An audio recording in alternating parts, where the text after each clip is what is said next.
Welcome, everyone, to the Sports Writers Podcast. There they are, the Sports Writers for another week here. Phil Stacey, Nick Giannino, Matt Williams, all from the Salem News. We think Nick Kukaru we know he'll join us here in just a few moments, hopefully, from the Gloucester Times, their sports editor. So we've got all that going on, and we're recording on Monday night to post on Tuesday morning at both salemnews.com and msonewsports.com. And Phil, I'll let you get going. We have some action to report from Monday afternoon, and and also summarize some of the team sports over the last week or so. Sure. Yeah. Well, first off, I want to say that we want to congratulate Jamie DuPont on winning the 60th annual Salem News Student Athlete Award.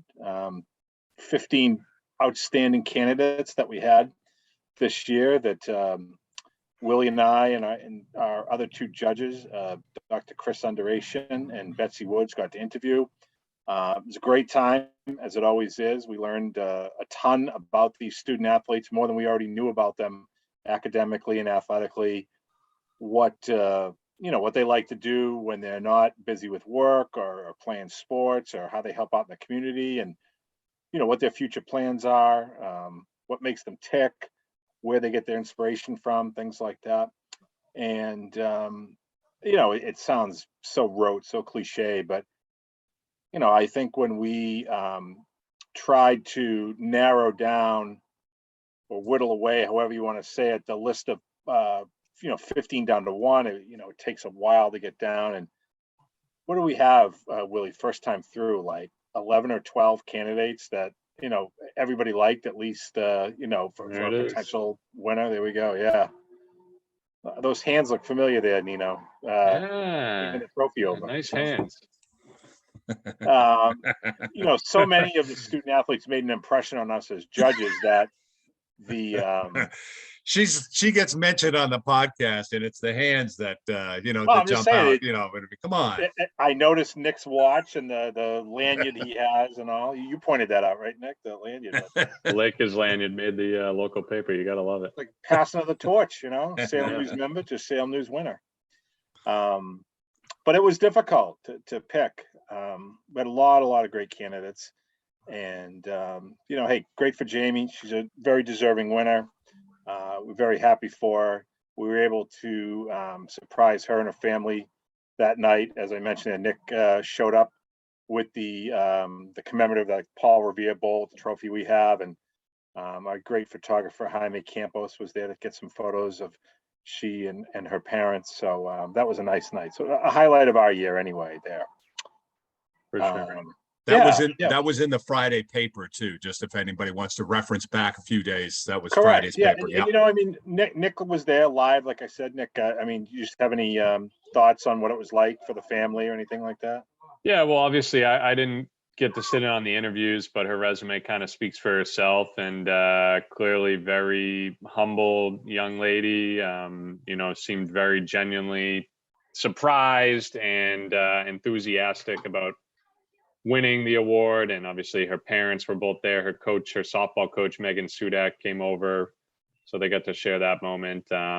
Just right after a Beverly High softball win, she's still in her uniform when we went and gave her the trophy. So seemed like a great choice. And she was, like I said, very happy to receive it. Good stuff. And I know, Phil, and we've talked about this in past years about and as you were alluding to earlier, so many talented possibilities to choose from. And she's which the is one a good thing. Absolutely. That's what you want it to be. You don't want it to be, one clear-cut winner. You want it to be a difficult choice, because that means that, anybody can see can look at their grades that we put in the newspaper or what they do athletically, but it's getting to know them as people. It's how they speak when asked tough questions. It's how they respond. It's how just how they answer and how they come across, and are they confident? There's a whole slew of things that we use, and there's no one right formula. Every judge has his own way of choosing which candidates they like, and we always seem to come to a consensus. Sometimes it's a lot easier than others, but it's good to have difficult choices, you know. I'm just trying to send out this link here still, Phil. So why don't you just pick it up and take from another sport if you could? Yeah, sure. So I was yeah. on Lacrosse today. I saw Beverly Lacrosse beat Danvers 16-6. The Falcons were a little bit shorthanded. Their goaltender Braden Holt has missed some time with an injury after taking a couple of tough shots off the head last week, so he is out for right now. So Beverly, which has been looking to get on track all year, and they've done it the last two games. They got 35 goals over their last two games. They've been able to get on track. Took advantage today of a new face in goal for Danvers. So they're starting to get rolling a little bit. I think that win put Beverly over the 500 mark today. Danvers is still over 500 at 7-4, but they certainly want to get, like I said, Braden Holt back in between the nets. Marblehead stays unbeaten in the NEC. They're rolling along pretty well. I think they've won their last 8 in a row. St. John's Prep with a big lacrosse win on Sunday afternoon against Rhode Island State Power, LaSalle Academy. They won by a goal there. They have another huge game this Wednesday at home at BC High at 3:30 p.m. That should be a great game. Again, those two could very well be playing for the state title again this year. What else do we have? Great win by Peabody High in the Danish Cup on Friday night, which Gene DePlacido was at. Peabody has won all 11 Danish Cups have been played, and it didn't look like Fenwick was going to stand for that this year. It was a back and forth game. They went up by a goal late, but Peabody managed to punch in two in the final minutes, and they won their 11th straight Danish Cup. So congratulations to the Tanners, and great job by the Crusaders under new head coach Dave McKenzie there. And what else can we say here? Pingree has won now 11 in a row. They're 14-3 after beating a really good New Hampton team this weekend up in New Hampton, 12-7. They have such spread out scoring between Jack Savoy and Jack Feeks and Charlie Faldy and Bodie Canetta, and I know I'm missing some guys, but Max Becker and net has played really, really well. So they're rolling just in time for the prep school playoffs. Masconomet and Marblehead had a great battle last week. Boy, Masco gave them a real scare. They were up by 1 at the half, 11-9, high-scoring game. And they were up 13-11 in the third quarter before Marblehead finally pulled away and won by a goal, 15-14. Marblehead's had a couple of close calls this year, including one goal win over Danvers, but they've remained undefeated in the league. I think what they really want to do is show what they can do in some of their late regular season non-league games, because that will be more playoff tests for them. But they are rolling along behind Finn Miniacci in goal, guys like Sam Anisi on defense, and the scoring prowess of Josh Robertson, Connor Cronin, Carter Laramie, guys like that. Great. Would it be an easy transition to just go to girls lacrosse right now, Nick Giannino? Sure. Yeah. Okay. Sorry if I seem a little distracted here. I keep glancing over at the Celts here. We got a 1-point game going into half. I know everyone's going to listen to this tomorrow and already know the result, but anyway, let's jump into the girls lacrosse. We should warn people that even if they do just stick it out here with us in this podcast, we won't have the final Celtic score in this podcast. Don't think it'll be lengthy enough for that. Yeah. No. So in today's paper, obviously we had the quick sticks girls lacrosse column, and I ran the new stat leaders for the area. Some really impressive scoring this year. I think I mentioned it on last week's podcast. We got quite the race going between Masconomet's Emmy Clark and Hamilton Wenham's Haley Hamilton for the goal scoring title here on the North Shore, so to speak, the Salem News coverage area. Both those girls are well over 60 goals. Haley Hamilton's up to 77 already in just 10 games. So, I mean, she's been exploding offensively pretty much every game. Emmy Clark, kind of the same thing, 65, 66 goals, I believe, in 11 games. So it's just not something you see every year, have girls that score that much. I was looking back at some of the archives. Usually, 90 plus goals is going to be enough to to lead the area in scoring. And this year, I think we have a chance to have 2, maybe even 3 or 4. There's some other girls, closing in on them too, that can go over 100 goals for a season, which is very impressive. So that's kind of been the story. I think a lot of teams are scoring a lot of goals this year, and there's a lot of individual talent. Today, I was over at Beverly and Danvers girls lacrosse, 2 solid NEC teams. Beverly ended up winning 15-10, but Danvers had a nice comeback. They got it within 2 goals late before coming up a little short. Ellie Anderson led the way with 7 goals for Danvers in the loss. She's another girl that's been piling it up. And then Beverly, I'm really impressed with both Lily Shea. I don't know if we're getting some feedback here. Probably Kukru. Lily Shea and Lauren Cayley. Both of those girls, they're tall, they're athletic, they have good stick handling skills, they can shoot. And they hooked up a bunch of times today on offense for big goals. So really impressed with those 2. I think Beverly is a real balanced team. They've been playing some good lacrosse. They've had some tough, close losses, but all in all, like I've said before, I think the NEC as a whole is very competitive this year. You got Masconomet still tearing through their schedule. They had a big win over Swampscott today, but teams like, Swampscott, Beverly, Danvers, Marblehead's playing really well of late. They just had a nice performance against Masco after losing 13-2 earlier in the season. They came back and made it a game. It was 13-11. So Marblehead's on the up and up with that young roster that Annie Madden's working with there. And yeah, I just think the competition in the NEC has been great. And then over in the Cal, Hamilton Wenham is playing some good lacrosse. I mentioned Haley Hamilton with the 77 goals. She's coming off a 9-goal performance, which is not rare for her at this point. So they're battling, and everyone's chasing Newburyport and Manchester Essex, which I'm sure Nick Kukru can add to, but everyone's chasing those 2 teams in the Cal, both undefeated in league play, I believe. But like I said, Hamilton Wenham's playing some good lacrosse. Ipswich is right there. So yeah, we got some good teams this year. It's going to be interesting to see how it all shakes out down the stretch. Essex Tech is another team that's playing really well. Maddie McDonald, their junior captain, has been tearing it up offensively. She's another girl with, I think, over 50 goals already. So yeah, that's some names for you, some teams that are kind of making their mark right now. Well, Nick, you got referenced, Nick Kukru. Why don't we go to you and check in, find out what's the latest up in the Cape Ann area? Yeah, actually. And welcome, by the way. We had mentioned you were coming on earlier. Yeah. Yeah, I was struggling. Sorry, I was struggling to get on. But yeah, I mean, Nick mentioned Manchester, Essex, and Newburyport in the Cal. They actually play Tuesday afternoon. I believe that's over in Manchester. Yeah, Highland Field, 4:30. So that's for pretty much first place in the Cal, outright.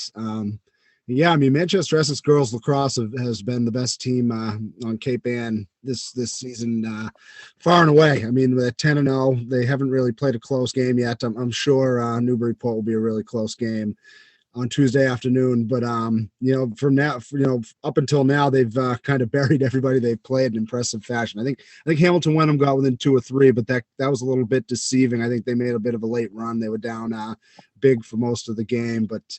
Yeah, I mean, they are balanced at every level of the field. Their goalie, Bridget Carovellano, is pretty much a star already, and she's only a freshman. And then they have balance on offense. Emma Fitzgerald leads the team in score, and she's about 5'8", 5'9", so she uses that height to her advantage. And yeah, they've just kind of been dominating. Totally honest with you, all around, and everybody else just kind of treading water right now. If we're being honest, Gloucester softball's turned around; they've won 6 of 7. But other than that, not really a ton of highlights from Cape Ann. Gloucester baseball's in a bit of a funk right now. They got to start to find some bats. Yeah, that's about the gist of it. Yeah. Well, you mentioned baseball. Let's go to Matt. Matt, why don't you fill us in on some of the latest baseball news from the North Shore? Interesting happenings. I think, I was over at Bishop Fenwick today, and, the Crusaders started out the year 0-5, 1-6, and here they are 7-8. They've won They've won 6 of their last 8 games, and they're right back in it. And looking at the power rankings, even before their last 2 wins, they've been ensconced in the top 20. I think the first power rankings, they were 3-7, and we're still in the top 20. So that's going to be a tournament team regardless, but you like to see them winning games and turning things around. And I think, if you look at their strikeout numbers across the board, they're really impressive. Anthony Marino's got 46 strikeouts, 9 more today. Mike Giesler strikes out batters. Anthony Herbert can strike guys out. Marco Carrillo has got, averages more than a strikeout per inning, and so does Mike Williams. So they got some power arms.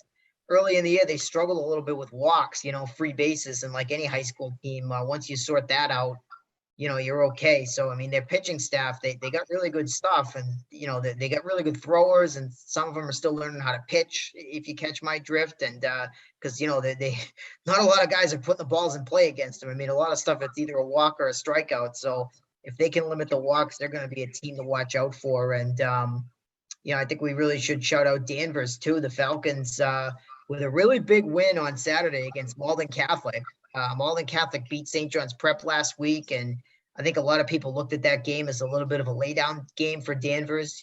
Danvers has their 2 horses pitching, Mike Maroney and Joe Zamitis, and they've won most of the games that they've pitched and had a hard time in some of the games that those guys haven't pitched. And they found a way to win, with their sort of on their bullpen day against a Catholic Conference opponent to find a way to win. And they got down 4-1 and 5-2 in that game. And it would have been really easy to say, well, this is our bullpen day. This is a non-league game. Let's just go home, guys. And the fact that they didn't do that, that they clawed their way back. Zamitis hit a 2-run homer, his 3rd of the year. He's tied for the area lead in homers, which I don't think anybody would have predicted coming into the year. I think you would have predicted that he was going to lead the area in strikeouts, but he's kind of a skinny kid, a little tall, a little lanky, and so he's not exactly a home run hitter. And for him to be tied for the area lead in home runs, that's big. And so for them to come back and get that walk-off win 7-6, that's one of those wins that shows you maybe there's something going on with this team, because I think conventional wisdom would say that, that's a game that you normally lose. And I think one other note, in the vein of Fenwick, teams that are kind of turning things around a little bit, I look at Masconomet. They've won 3 of their last 4 after a 4-game losing streak. They're back in it at 5-7, and they just beat Marblehead today. Marblehead had won 5 in a row after a tough start. They're now 6-6. So a lot of the teams that started out the year in our area 1-5, 0-5, are right back around 500 and haven't died at all. And as I ramble here, one more I should note is Ipswich. They beat Hamilton Wenham. They're only 3-7, but again, in Division 4, they've been ensconced in the top 20 every single power ranking. And I have to think that beating Hamilton Wenham, which was number 4 last week, is almost going to solidify Ipswich as a tournament team, no matter what happens the rest of the way. So that's kind of, I don't know if that's good or bad. I mean, to be sitting here 3-7, feeling like you're almost definitely going to be in the tournament, but for an Ipswich team that feels like it's better than its record shows and feels like it's a really talented group, that's something that they're really going to be able to build on, and I'm sure they're really excited about over there. That Masco game today with when we talk on Monday here in this podcast here Monday night against Marblehead, did I have it right that Masco went down 5-0 but came back to win 15-5, or is that no? That's exactly right. Yeah. So they go down 5-0 and they score 15 unanswered runs, and they walk out of there with a huge win. Unfortunately, Marblehead walked 13 batters, I think 6 different pitchers, and made 5 errors in the field. So not a great day at the Diamond for the Magicians, but I'm sure the Chieftains will take at this point any win they can get. I mean, they were sitting there, I think 2-6 a couple of weeks ago. So for them to be 5-7 and right back in the hunt, they'll take it for sure. Yeah. Before we just jumped around to anything else, but any softball notes you could share with us? I know Gene DePlacido covers a lot of softball for you guys, but anything happening on the for softball you can share with us? Well, I know I talk about Beverly a lot, but Noel McLean of Beverly threw a no-hitter today against the Salem Witches. Only 5 innings on the mercy rule, struck out 7, but you know, a no-no for McLean. I know they're a little bit more common in softball than they are in baseball, but still, that's a pretty nice note for the Panthers. Absolutely. Yeah. Phil, you're on mute, I think. Phil, I know you're trying to talk to us, but you're muted. I don't think we did. I know. Sorry, there yeah, you go. I don't know how I did that. What are they now? 9-2, Willie? I want to say that they're playing pretty I well. believe 8-2, yeah. 8-2, yeah. With both losses to Peabody or just one? I don't think they played twice yet because I think they're playing later this week. So, I don't either. I'm trying to think who else beat them, and I can't. Maybe it was like a non-league game or something like that. But I don't they're know. pretty good. Yeah, no, I like the team. I know it seems like that's kind of my note every week, but I like the team. Coach Sudak doing a great job over there, Megan. I mean, the interesting thing when I look at we talk about Peabody a lot too. The interesting thing when I look at Gene DePlacido's stats is to see Abby Betancourt, you know, not leading the area in strikeouts or ERA, but leading the area in batting average. She's hitting about 688, which is, you know, again, I know the averages tend to be a little bit higher in softball than they are in baseball, but I mean, 700, that is, you know, that seems really high even for softball. Yeah. They're pretty much splitting the pitching duties though, aren't they? No, Avery, her fellow pitcher was actually out with a concussion. Abby's pitched almost every game. Okay. Just pitching a contact, I guess, trying to save her arm or whatever, or maybe there's just other people, you know, doing more strikeout stuff. But you know, and then Abby's like second. I'm not trying to like I say that only to point out how good the hitting is, not to like attack the pitching, if that makes sense. Oh, it makes sense. Fair enough, Willie. It's not like you to take a shot at anybody at all. Certainly not at a podcast, betting you know. point. I think people are probably No. who's this guy? Has he been kidnapped? You know, blink if you're not safe. You know, You're not crazy. You're not crazy, Matt. That's for sure. Yeah. I was going to go somewhere. I forgot where I wanted to go here, but what about games this week?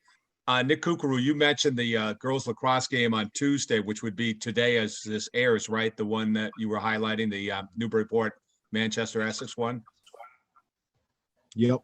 Oh yeah. Yeah. Both That was undefeated. Yeah. Yeah. Any other games to kind of keep an eye on this week? Gloucester Beverly baseball is always a good take. They're playing over in Beverly on Wednesday. Yeah.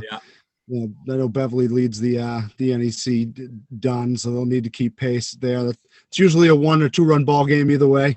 Yeah. Got Peabody and Masco girls lacrosse on Thursday. Should be a great take. I think they played to a 1-goal game last time. Masco came out on top, so Peabody will be looking to even that season series. Peabody had a big win over Saugus today. They're now 8-2 or 9-2. So they're having a great season, and Masco with just the 2 losses as well. So those are, I don't think I mentioned Peabody the first time around here in the NEC, but they're obviously another big threat. So I think that'll be a great game on Thursday. Phil, you're muting again here. Yeah. I don't know why. Let me see. Oh, he's on the phone. Oh, that's why. Okay. I thought he was talking. Thought he was talking to us. yeah. All right. That's fine. I mean, it's Actually, there's a big track meet too over at Newell Stadium on Wednesday. Gloucester and Danvers, both boys and girls, are undefeated in the NEC Lynch, and they're playing each other. So the Lynch, the Nice. outright Lynch division championship will be on the line for both the boys and girls on Wednesday. nice. I think back-to-back big ones for Peabody baseball this week. Wednesday, Swampscott, and Friday, Danvers, and they're probably going to see Zamitis, which, I mean, they beat Maroney the first time, but that was technically the non-league game. And I'm not totally sure if the Marblehead Masco game today was a league game or not, because they're playing twice, but Swampscott, Peabody, and Marblehead are all kind of tied, jostling at the top of the Lynch division there. So those will be 2 big games. I mean, if Peabody loses both, you know, they're going to fall behind Swampscott, Marblehead there. If they can win both, they'll get a leg up. And, if they can split, the title will probably come down to that last week. I think, when Marblehead and Swampscott play again, that'll be big. And so that's kind of a three-way dance there. Any game that involves those three teams is going to be important in the standings down in that, Lynch division. All right, good stuff. Hey, we have a few minutes left. Any of you guys want to talk about the Bruins? I know we've spent a lot of time on the Celtics the last couple of weeks here and there. Nick's been able to fill us in with some insights, and you guys have on the Celts. But I Bruins think are it'd be a little waste of time if we talked about him tonight mid-game. Yeah, no. Do we think? How about not to be the goalie guy, but geez, if the Bruins played the guy from Maine, they might be up 3-1 in this series if they played him all 4 games, instead of that other dope. But no, obviously you can see the Maine jersey behind me. I'm not trying to attack the other poor goalie. I'm just a Maine guy. What's your Maine connection, Willie? I remember that. What is the connection with Maine?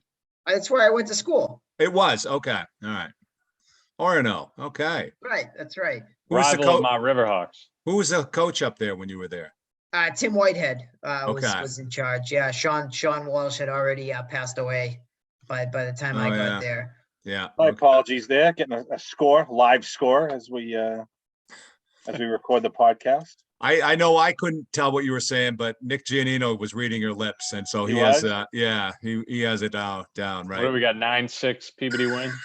No, it was 14-2 Marblehead boys lacrosse over Gloucester, with Connor Cronin 5 goals, 4 assists, Josh Robertson 5 goals and an assist. So Royal Magicians, Fishermen keep fighting, yada yada yada, so on. Yeah, the 2 Gloucester lacrosse teams might have lost a combined 15 games in a row. I think the girls have lost 11 in a row. The boys 5 or 6. So they kind of hit the skids a bit. Yeah. I haven't seen the Gloucester lacrosse team play this season. Is it a young team, Nick? Are they still? Yes.